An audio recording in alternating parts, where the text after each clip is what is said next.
오늘은 베드로전서 11번째 시간입니다. 가정에서의 디폴트라는 제목입니다. 여러분, 디폴트라는 말은 경제학 용어에서는 채무불이행이지만은 과학, 특히 컴퓨터 쪽에서는 이 디폴트라는 말은 기본 설정값, 기본값 그런 뜻이에요. 그런 의미에서 우리 그리스도인이 가정에서 기본으로 해야 될 게 뭘까라는 거예요. 현대 교회의 위기가 뭘까요? 교회들마다 다 어렵다고 그래요. 힘들다고 그래요. 교회들마다 위기라고 그래요. 교회가 세상 사람들에게 왜 위기의 존재가 되었을까요? 교회에 대한 기대감이 없어요. 현대 교회의 가장 위기는요, 저는 설득력을 잃었다라는 것입니다. 설득력을 잃었다. 복음을 전해도 설득되지 않습니다. 교회를 이야기해도 설득되지 않아요. 어떤 행사를 해도 설득이 안 돼요. 여러분, 성경을 이야기하고 교회에 대해서 말해도 한 귀로 듣고 한 귀로 흘려버립니다. 전혀 매력을 발산하지 못하죠. 왜 교회의 말과 권위가 설득력을 잃어버렸을까요? 그것은 성도의 삶의 실패 때문입니다. 그리스 철학자 아리스토텔레스라는 유명한 철학자가 있죠. 그가 사람이 설득되게 하는 데는 세 가지의 요소가 있다고 그랬어요. 저희들도 설교학에서 이 세 가지를 굉장히 중요시 여깁니다. 첫째는 설득되기 위해서는 뭐가 필요한가 하면 로고스라는 이것이 바로 객관적 사실, 팩트가 있어야 된다. 그리고 논리적인 근거가 있어야 되죠. 예, 우리가 믿고 설득되는 뭐가 있어야 돼요? 팩트, 사실이어야지 믿죠. 허황된 거 믿지 않잖아요. 그런데 이 사실보다도 논리보다도 더 중요한 설득의 요소가 있어요. 그게 뭔가 하면 로고스보다도 더 강한 것이 파토스다 그래요. 파토스라는 말은 이것이 로고스가 10% 정도의 설득력을 가지는 데 비해서 30%를 차지한대요. 파토스가 뭔가 하면 정서 또는 감정적 고소예요. 여러분, 여자의 최고의 무기가 뭘까요? 눈물이잖아요. 아무리 천하장사도요, 아내가 울면은 꼼짝 못해요. 설득당하죠. 말이 안 돼도요, 누군가 눈물로 호소하고 누군가가 뭔가 감정에 호소하면 쉽게 설득이 되는 것을 봅니다. 그래서 가장 중요한 게 뭐예요? 동정론이라는 거죠. 동정이 일면 아무리 그 사람이 때려 죽일 사람도요, 다 용서받아요. 그래서 설득하는 데 있어서 가장 중요한 것은 첫 번째는 논리, 팩트라는 사실과 더불어서 뭐가 있어야 된다고요? 감정이 따라가야 된다.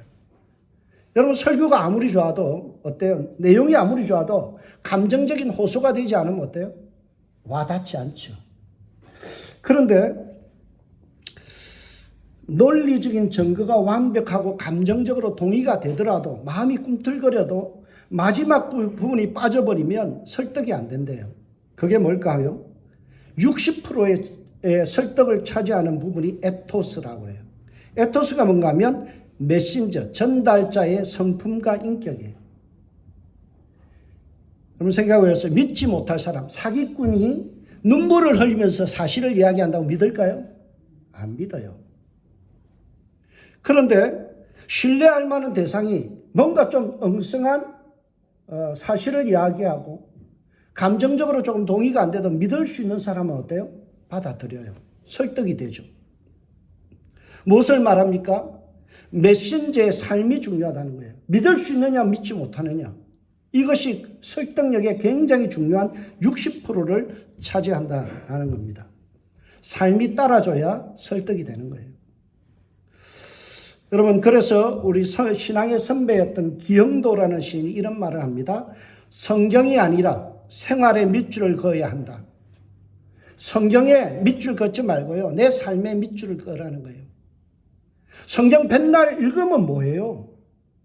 그 성경이 내 삶을 변화시키지 않고 내 삶에 적용이 안 되면 아무짝에 필요 없다는 거죠. 아무리 청산 뉴스로 떠들고 전도를 하고 성경을 이야기해도 믿지 못할 대상이 설교하면 어때요? 너나 잘하세요. 그래 되는 거예요. 여러분들이 아무리 남편에게, 이웃에게, 그리고 자녀들에게 아무리 말을 해도요, 설득되지 않습니다. 뭘 보고 있어요? 부모의 삶, 말하는 사람들의 메신저의 삶이 어땠는가라는 거죠. 성도가 성경대로 살지 않으면 설득력이 뚝 떨어집니다.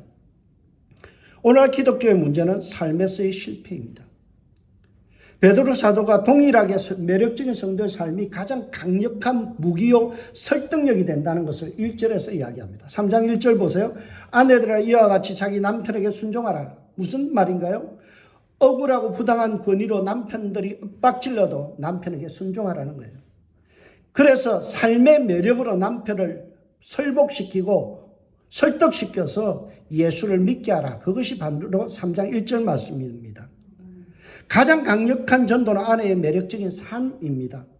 보이지 않는 하나님을 보게 하는 가장 효과적인 방법이 뭘까요? 바로 예수 믿는 사람들의 섬김의 삶이에요. 여러분, 아내는 무엇으로 선거해야 된다고요? 삶으로. 남편이 언제 설득된다고요? 말이 아니에요. 주장하는 자세가 아니에요. 아내의 삶, 생활이 전도지가 되는 거예요. 아내는 왜 남편에게 순종해야 할까요? 내가 남편보다 못한 게 뭐가 있었어? 그런 생각을 할 수 있어요.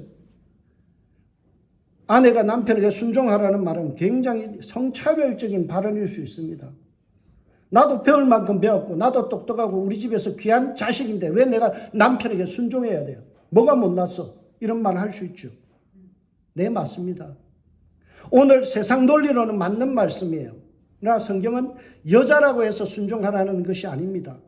모든 그리스도인의 디폴트, 기본 설정값, 기본이 뭐라고요? 순종이에요. 그래서 성경은 제사보다 순종이 낫다라고 말씀하잖아요. 공리라는 말을 들어보셨죠? 당연히 받아들이는 이치예요. 여러분, 순종이라는 것은 여자라서 순종하는 것이 아니라 내가 그리스도인이기 때문에 순종하는 거예요. 그래서 오늘 본문의 1절에 뭐라고요? 이와 같이라는 말을 첨가하고 있어요. 이와 같이, 이와 같이. 이와 같이라는 말의 뜻이 뭘까요? 2장 17절에서 18절 말씀입니다. 2장 17절과 18절 보세요. 무 사람을 공경하며 형제를 사랑하며 하나님을 두려워하며 왕을 존대하라. 사환들아 너희 범사에 두려움으로 주인에게 순종하되 선하고 관용 있는 자들만 아니라 또한 까다로운 자들에게도 그리하라. 이 말씀이에요. 이와 같이 시민이 까탈스러운 왕에게, 폭력적인 왕에게 존경과 존대를 하듯이 남편에게 존경하고 순종하라는 거예요. 까다로운 사장에게 순종하는 탁월한 인격의 소유자인 이 직원처럼 순종하라는 거예요. 남편이 아무리 까탈스럽고 해도 까칠해도 순종해야 되는 거예요. 남편이 잘한다고 해도 못한다고 해도 상관없이 아내는 순종해야 됩니다. 이것이 그리스도인의 디폴트, 기본이에요. 순종하지 않는 것은 그리스도인이 아닙니다. 예수 믿으면서 남편에게 순종하지 않는다. 그것은 이율배반적이고 성경의 삶을 집어던진 거예요. 무대가 바뀌어도, 대상이 바뀌어도, 역할이 바뀌어도 우리가 보여줘야 될 기본적인 기본값, 그리고 우리가 당연히 받아들여야 될 공리가 뭐라고요? 순종. 여러분, 남편에게 순종하세요? 시간 뭐 잘났다고 내가 순종해. 그런 마음 가지면 그리스도인 아니에요. 여러분, 왜 남편에게 순종해야 되는 삶을 살아야 될까요? 그리스도인 아내의 삶은 불신자, 예수 믿지 않는 불신자 남편에게 보여지는 복음이거든요. 보여지는 복음이라고요. 전도지예요. 여러분, 남편이 교회에 안 나오는 것은 내 삶이 부족한 거예요. 내 삶이 그에게 매력이 없는 거예요. 예수 믿고 나서 변화되지 않는 내 삶이 뭐예요? 그를 설득시키지 못하는 거예요. 말만 살았지, 입만 살았지, 행동으로 보여주지 않으니까 어때요? 너나 믿으라 하는 거예요. 여러분, 오늘 성경은 이럽니다. 이는 혹 말씀을 순종하지 않는 자라도, 누구예요? 불신자라도 말로 말미암고 그 안에 행실로 말미암아 구원을 받게 하려 함이니. 순종해야 될 이유가 뭐라고요? 말빨 세우는 게 아니라 삶으로 승부해서 그 사람이 설득돼서 예수 믿게 하는 거예요. 그걸 위해서 순종하라는 거예요. 그 영혼 구원하기 위해서 우리는 순종해야 합니다. 남편이 잘났어가 아니에요. 존경스러웠어가 아니에요. 못나도 남편을 구원받게 하기 위해서, 지옥 보내지 않기 위해서는 우리는 삶의 미덕을 드러내야 돼요. 선한 아내의 삶이 남편을 향한 일종의 복음 선포예요. 목사님 이 자리에서 복음을 선포하지만 여러분들이 집에 가셔서 삶으로 가족들에게 복음을 선포하는 거예요. 여러분 이런 생각 해보셨어요? 내가 설거지하는 것이 복음 선포라는 생각을 해보셨어요? 내가 맛있는 밥을 해주는 것이 복음 선포라는 생각을 해보셨어요? 그냥 입으로만 예수 믿으세요 이러면 복음 전도인 줄 알죠? 아니에요. 여러분 가족을 향한 가장 설득력 있는 전도지가 뭘까요? 변화된 예수 믿는 사람의 변화된 삶과 인격이에요. 나의 변화된 모습이 가장 설득력을 갖는 거예요. 2절을 보세요. 너희의 두려워하여 정결한 행실을 봅니다. 정결한 행실을 봅니다. 명심하십시오. 나의 변화된 모습이 가장 설득력 있는 전도지라는 거예요. 이것을 잊어서는 안 돼요. 고린도후서 2장 15절에 바울은 성도들에게 이렇게 말씀하죠. 너희는 하나님 앞에서 그리고 구원받는 자나 망하는 자들 앞에서 그리스도의 향기니라. 여러분 어떤 향기를 내뿜으세요? 구린 냄새? 시궁창 냄새? 온갖 속에서 오물도 다 끄집어내서 남편을 향하여 막 쏟아내면요. 어때요? 향기가 아니라 이거는 오물이에요. 오염. 인상 찌푸리게 하는 거예요. 우리 안에서 향긋한 냄새가 나요. 상큼한 냄새가 나야 돼요. 성도가 이렇게 거룩한 삶을 살아낼 때 관습과 제도를 변화시키고 사람을 변화시키는 능력이 있습니다. 당시 로마 사회는 아내가 다른 종교를 선택하는 것이 불어됐어요. 가능하지가 않아요. 용납될 수 없는 사건이에요. 왜냐하면 남편의 동의가 없이 허락 없이 다른 종교 기독교를 믿는다는 것은요. 가장이며 주인인 남편에 대한 권위에 대한 도전이에요. 남편을 무시하는 일이에요. 그래서 로마 시대에는요. 가장인 남편이 예수를 믿는다 그러면 어때요? 예수를 믿어야 되고요. 내가 로마 종교를 믿는다 그러면 로마 종교를 따라가야 돼요. 여자에게는 선택권이 없었어요. 그런데 어느 날 아내가 예수를 믿는데요. 기독교인이 됐대요. 그러면 뭐예요? 남편 입장에서는 무시당한 거예요. 굉장히 모욕을 당한 거예요. 권위를 무시당한 남편의 입장이 어떨까요? 예, 세상 말로 패 죽이고 싶죠. 여러분 남편이 아닌 다른 사람과 만나서 예배 드린다는데 세상에서 보면요. 저것들끼리 바람난 거 아니야? 오해할 수도 있는 부분이에요. 그래서 로마 사회는 아내는 무조건 남편의 종교를 따라가야 돼요. 남편이 입회하지 않는 종교 행위는 갈 수가 없어요. 남편의 말을 무시하고 예수를 믿는다는 것은 예수를 믿는 아내를 곱게 볼 리가 없어요. 남편에게 불순종한 거예요. 그래서 얼마든지 폭력을 행사할 수 있는 상황이에요. 근데 이 모든 따가운 시선과 남존여비의 사회적 통념과 이러한 편견을 다 깨부술 수 있는 강력한 무기가 뭐라고요? 말이 아니라 성숙하고 매력적인 아내의 삶이라는 거예요. 남편을 향해 아내의 진실한 행실이 그것이 설득력을 갖는 거예요. 남편을 진심으로 존경하는 그 자세가 삶의 변화를 가져오는 거예요. 생각의 변화를 가져오는 거죠. 말로 말지 않고 그 안에 행실로 말미암아 구원받게 하려 합니다. 말보다 행동이 더 설득력을 갖습니다. 타인에게 보여주는 나의 삶이 거룩할 때 힘이 있어요. 김건주 교수라는 분이 복음의 공공성이라는 책을 지었어요. 그 책에 보면 이렇게 이야기합니다. 거룩함이란 우리 성결교회가 거룩이란 말을 한자로 뭐예요? 성결이에요. 거룩함이란 함께 살아가는 다른 사람들과 관계 가운데 드러난다. 함께 살아가는 사람 누구예요? 가족. 가장 가까이 있는 사람이 누구예요? 남편에게서 그 사람의 아내의 거룩함이 드러난다는 거예요. 여러분, 보따리 싸고 교회 와서 철회하지 마세요. 그게 거룩한 거 아니에요. 어떤 게 거룩하다고요? 남편에게 잘하는 거, 순종하는 거, 그게 거룩하다는 거예요. 가족들에게 잘하는 것, 그게 거룩한 거예요. 남편은 팽개치고 밥을 먹든 말든 굶든 내 팽개치고 집에 와서 지집을 쓰고 와서 교회 와서 철회한다고요? 거룩하지 않은 거예요. 가장 가까운 사람, 즉 남편에게 잘하는 것이 거룩이다, 그렇게 이야기하죠. 여러분, 집에 가서 잘하시기 바랍니다. 교회 와서는 대충 해도 돼요. 교회 와서는 대충 하세요. 나머지는 제가 다 할게요.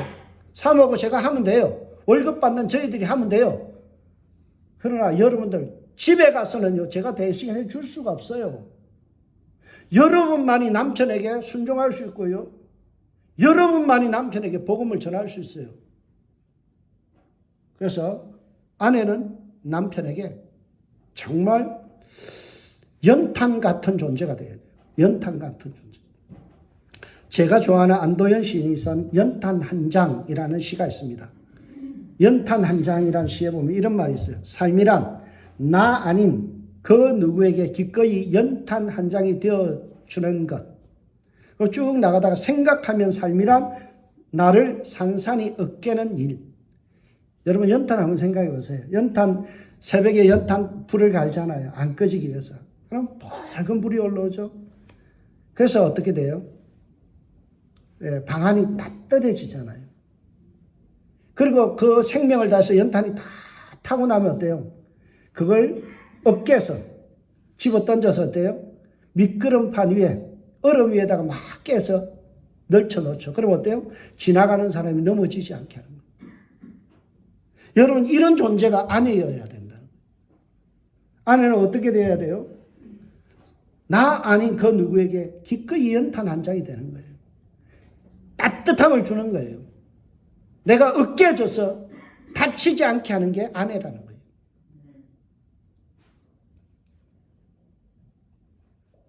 여러분, 이런 연탄 같은 아내가 되어줄 때 남편의 입장에서 어떤 마음이 들까요? 야, 고맙다. 예수 믿더니 다르다. 그런 데라면 내가 허락한다. 가라. 한 번 가지 말고 두 번도 가라. 세 번도 가라. 왜요? 변화된 아내의 모습이 신선한 충격이기 때문에. 내가 가진 신흥종교, 내가 모르는 그 신흥종교, 아내가 가진 이 기독교라는 것이 나는 잘 모르지만 로마 종교를 믿는 어떤 여자보다도 현숙하고 남편을 존경하고 정결한 행동으로 살아가는 그 모습이 뭐예요? 충격적인 거예요. 저런 사람이라면 어떻게 할까요? 엄지척하는 거예요. 야, 최고다. 나도 예수 믿어야 되겠다. 그런 생각을 갖는다는 거예요. 이렇게 그리스도의 아내는 말없이 순종하는 모습을 통하여 불신자 남편을 설복시켜야 돼요. 설득시켜야 돼요. 말은 설득력이 없어요. 행동으로 보여줄 때 설득하는 거예요. 여러분, 교회 사랑한다고 말하지 마세요. 행동으로 보이세요. 주님 사랑한다고요? 행동으로 보이세요. 말에는 아무런 설득력이 없고 권위가 없어요. 여러분들이 정말 사랑한다면, 남편을 사랑하고 교회를 사랑하고 주님 사랑한다면 행동으로 보이는 거예요. 안도현 시인이 너에게 묻는다라는 시를 썼어요. 저는 그 첫 부분이 참 좋아요. 너에게 묻는다. 들어보세요. 너에게 묻는다. 연단체 함부로 발로 차지 마라. 너는 누구에게 한 번이라도 뜨거운 사람이었느냐? 저는 여러분에게 묻습니다. 특히 우리 여성 성도들에게 묻습니다. 여러분은 남편에게 한 번이라도 뜨거운 아내였는가? 여러분, 연탄재 얼마나 뜨거워요. 남편의 마음이 후끈거릴 정도의 감동을 주고 뜨거움을 주었던 그런 추억이 있나요? 뜨겁고 진실한 행동으로 감동을 주어 남편을 녹이는 이런 매력적인 아내가 되어야 되는 거예요. 우리 언샘교회 성도님들은 이런 삶을 살아가는 축복된 그런 여성 성도님들 되시길 주의 이름으로 축복합니다. 아멘한 사람만 그렇게 될 줄 믿습니다. 뭔가 불편하다는 건요, 내게 찔림이 있다는 거예요. 뭔가 내가 잘못 살았다라는 반성이죠. 여러분들 잘 살아야 돼요. 근데 목사님, 저는 죽을 힘을 다해서 순종했어요. 그런데 남편이 안 바뀌어요. 전도가 안 돼요. 나름대로 열심히 했는데 남편이 설득이 안 돼요. 왜 그럴까요? 문제가 한 가지 있어요. 아내의 성품, 인격의 문제예요. 행동은 그럴싸하게 잘하는데 내면의 품은 마음과 태도가 남편을 설득하는데 장애물이 된다는 거예요. 속으로는 저런 화상, 저런 진상 이러면서 행동은 잘해줘요. 그러면 눈치 빠른 남자들이 어때요? 대번 알아차려요. 밥을 열심히 해주면서 속으로는 붕시렁거려요. 돌아서서 막 욕하면서 밥을 해요. 다 해가지고 뭐예요? 잡수세요 해요. 그러면 어떨까요? 남자가 다 궁시렁거리는 소리 다 들어요. 뭐의 문제예요? 인격의 문제라는 거예요. 사도 베드로는 친절하게도 매력적인 행동에 성품이라는 양념을 칠 것을 우리에게 요구합니다. 여러분, 음식에 간이 맞지 않으면 아무리 신선한 재료를 사용해도 감칠맛이 안 나요. 오늘도 우리가 교회에 된장국을 끓여놨는데 아침에 저하고 우리 송 권사님하고 사모하고 3명이서 그 간을 맞추는데 굉장히 공을 들였어요. 간이 안 맞으면 어때요? 맛이 없어요. 아무리 행동을 잘해도요, 인격이라는 간이 맞지 않으면 감칠맛이 없으면 어때요? 맛이 떨어지는 거예요. 안에 성품이라는 감칠맛이 있어야 돼요. 그래서 제가 좋아하는 노래가 있습니다. 여러분 들어보셨을 거예요. 명곡이에요. 얼굴이 예쁘다고 여자냐? 마음이 예뻐야지 여자지. 여러분 그렇잖아요. 얼굴이 예쁘다고 여자냐? 아내는 어떤 사람이라고요? 마음이 예뻐야 된다. 그래서 3절에서 4절을 보시기 바랍니다. 너희의 단장은 머리를 꾸미고 금을 차고 아름다운 옷을 입은 외모로 하지 말고 오직 마음에 숨은 사람을 온유하고 안정된 심령으로 썩지 아니할 것으로 알아. 이는 하나님 앞에서 값진 것이니라. 여러분, 화장빨로 절대 설득 안 됩니다. 화려한 분위기 설득되지 않습니다. 말로 전하고 행동으로 전할 때, 행동이 따라줄 때, 그리고 진실함까지 더해질 때 어때요? 설득력이 있다는 거예요. 온화하고 조용한 성품이 따라줘야 된다. 성경이 이렇게 말합니다. 행동만 잘한다고 되는 것이 아니라 그 속에 마음에 온화하고 조용한 성품이 있어야 된다. 온화하고 안정된 이 인격과 성품으로 살면서 예수의 모습을 보여줄 때 남편은 교회로 발걸음을 옮기는 거예요.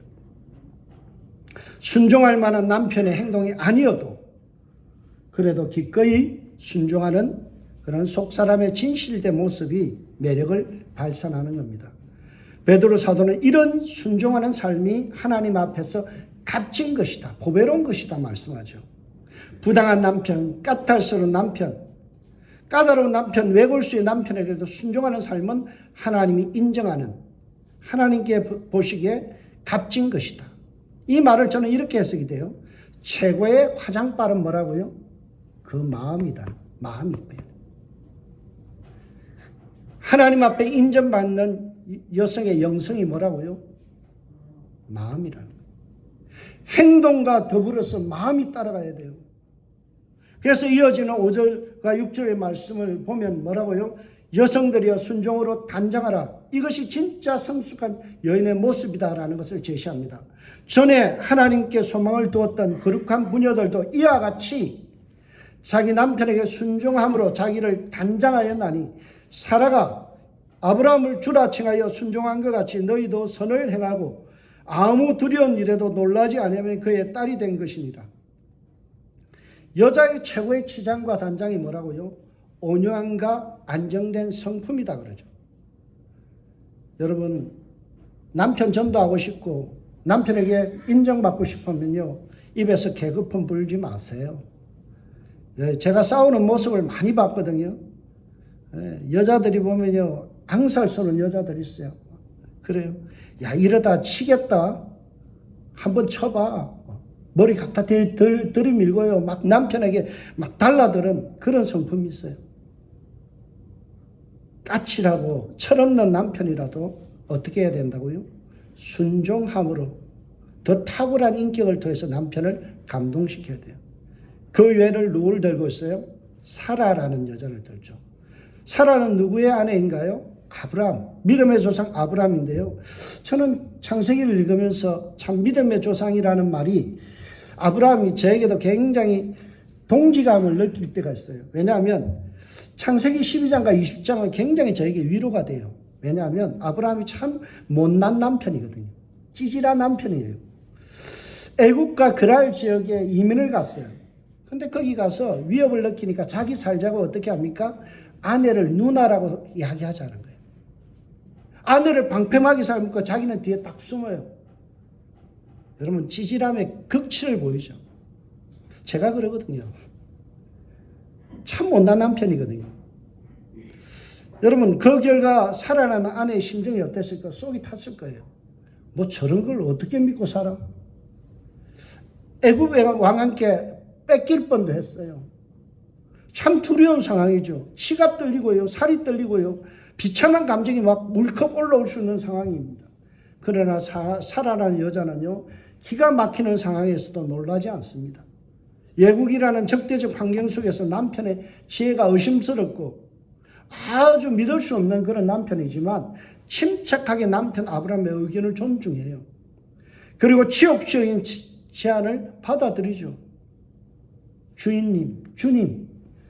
주님께서 하자는 대로 하겠습니다. 얼마나 여자 입장에서는 치욕스러운 이야기인가요? 그런데 순종했다는 거예요. 이것이 사라가 남편에게 보여준 순종의 예예요. 요즘 같으면 시도 안 먹히는 이야기죠. 그런데 성경은요, 순종에 대한 좋은 예를 보여주세요. 하나님께서 왜 아브라함의 가정을 무사하게 그들을 구원해 줬을까? 탈출시켜 줬을까? 아브라함의 믿음이 아니라 사라의 순종 때문이에요. 찌질하고 못난 남편 때문이 아니라 현숙한 아내 때문에 하나님께서 그 가정을 보여주셨다는 거예요. 남편이 못나고 멍청해도 때로는 신뢰가 가지 않아도 하나님께서 세우신 리더라는 것을 인정하는 마음이 있기 때문에 순종하는 거예요. 오늘날 그리스도인의 가정이 이 점을 배워야 돼요. 순종해야 돼요. 우리도 믿음의 여성 선조들처럼 사라를 본받아서 사라의 딸이 되어야 돼요. 요즘 그런 말 할 수 있어요. 뭐 지금이 조선시대냐? 무슨 말도 안 되는 소리 합니까? 나는 동의 못해요 할 수 있어요. 이렇게 반대할 수 있잖아요. 무슨 여자가 못났다고 이렇게 남자에게 순종하라 그럽니까? 이거는 너무 폭력적이에요. 그럴 수 있죠. 성경은요, 그러한 관점은, 이러한 주장들은요, 참 잘못됐다는 거예요. 여러분, 우리가 여성이 남성에게 순종하고 그렇게 존중해야 되는 이유는요, 시대의 문제가 아니라 성경적 세계관의 문제예요. 시대는 시대마다 다르죠. 모계 사회에서는요, 여성이 파워 1위예요. 북의 사회에서는 남자가 권위를 갖는 거예요. 그러나 시대에 따라서 달라요. 그러나 성경은 진리의 말씀이기 때문에 동일하다는 거예요. 시대에 상관없이 어때요? 우리는 그 성경적인 기준에 맞춰서 살아가는 사람이죠. 우리가 말씀을 붙들고 그것을 순종할 때 어떤 일이 일어나요? 야, 예수 믿더니 다르다. 예수 믿으니까 저렇게까지 순종적이다. 세상에 이런 아내 봤냐? 남편들이 밖에 나와서 자랑해요. 우리 아내는 내가 철없는 짓을 해도 정말 나를 존중해. 무시하지 않아. 순종적이야. 그래서 나도 교회 가고 싶어. 여러분, 우리 모든 여성 성도들은요, 남편에게 순종함으로써 그리스도의 향기를 맡게 해야 될 의무가 있는 거예요. 이것이 그리스도인의 디폴트예요. 기본이에요. 공리예요. 그런데 이러한 순종의 디폴트는 여성에게만 요구되는 것이 아니라 남편에게도 동일하게 요구돼요. 부부 관계 속에서 제자도를 설명하는 에베소서 5장에 가서 보면요, 뭐라고 되어 있어요? 피차 복종하라. 복종하라. 피차 복종하라. 여러분, 피차라는 말은 상호관이에요. 아내만 일방적으로 복종하는 게 아니에요. 여자들만 남자에게 순종하는 거 아니에요. 베드로 사도는 2장 12절을 보시면 너희가 이방인 중에서 행실을 선하게 가져 하나님께 영광을 돌리게 하라라고 말씀하죠. 여기에 중요한 말씀이 있어요. 너희라는 말은 복수예요.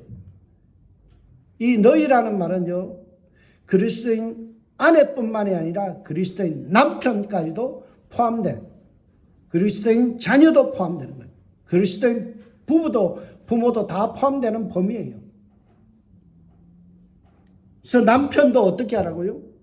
이방인 중에서 행실을 선하게 가져야 되는 거예요. 남편도 아내에게 탁월한 도덕적인 삶과 매력을 보여줘야 됩니다. 7절을 보시기 바랍니다.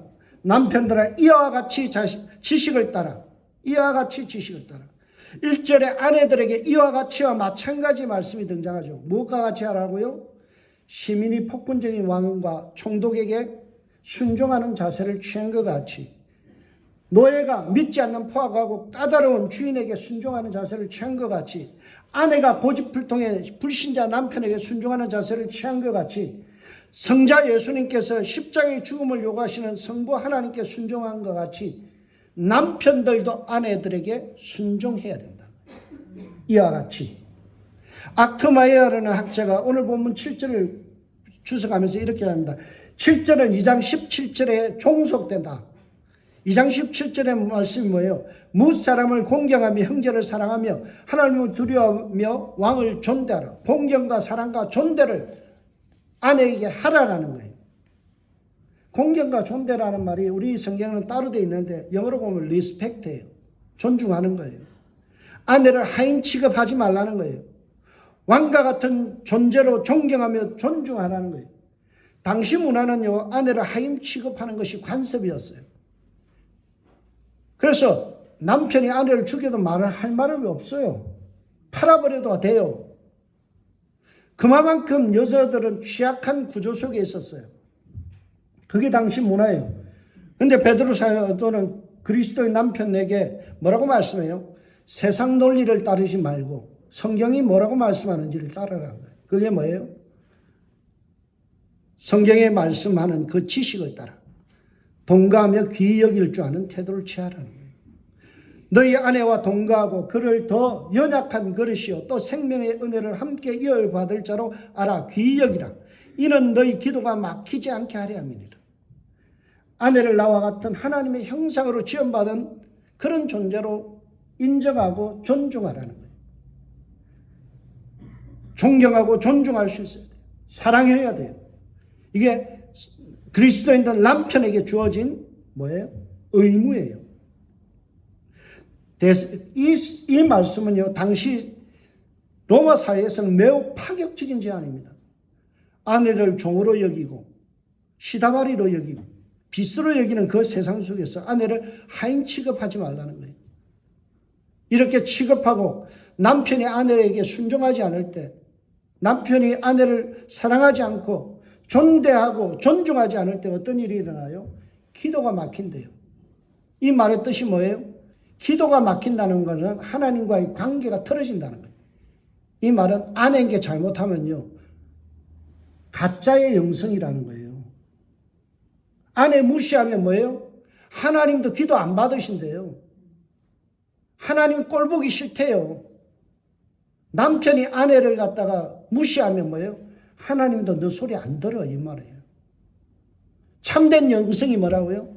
아내에게 잘하는 거예요. 아내를 사랑하는 거예요. 존중하는 거예요. 존대하는 거예요. 여러분, 영성은 삶으로 드러납니다.